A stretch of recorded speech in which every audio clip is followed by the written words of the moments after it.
Good morning, fellow dragon fruit growers. This is Paul, and look at Paul Thompson's 8S, also known as Sugar Dragon because Linda Nickerson from Elk Creek Dragon Fruit renamed it.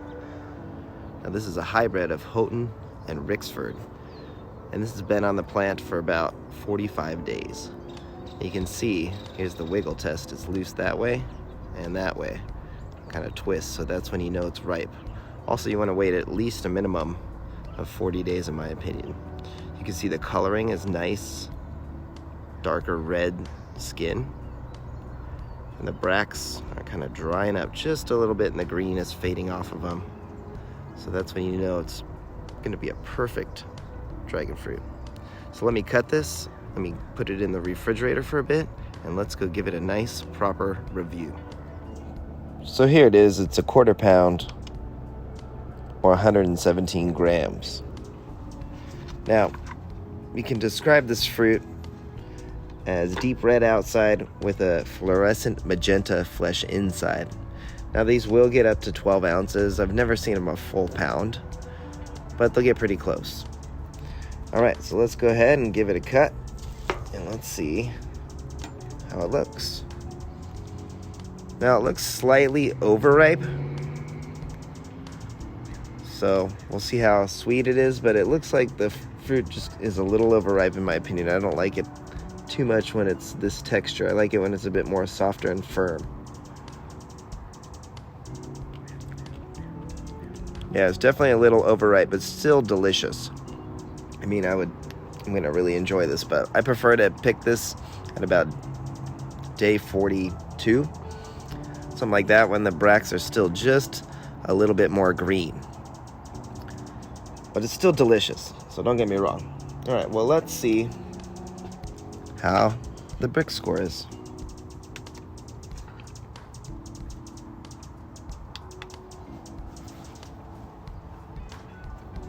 All right. Man, I thought it was going to be perfect. Oh well, that's life. Yeah, it's definitely a little bit overripe. I don't like this texture as much as I would have if I picked this about 3, 4, or 5 days ago. Seeds are crunchy, sweet. It's not an earthy taste, it's balanced. And you can get a little bit better liquid in there. Kind of dried out a little bit. Yeah, it's definitely overripe, and I'm not complaining. I mean, it's still good.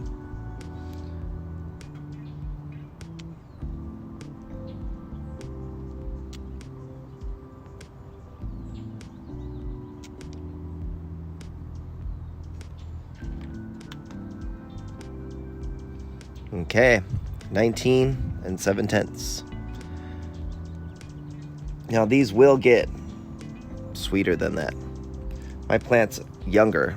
It's only 3 seasons old. So give it some time and it will produce an even sweeter fruit. But Sugar Dragon is definitely one of my favorite fruit. It's small, but the pollen and the fact that the universal pollinator and the fact that it's an early bloomer are key factors for me. And that's why I like this variety.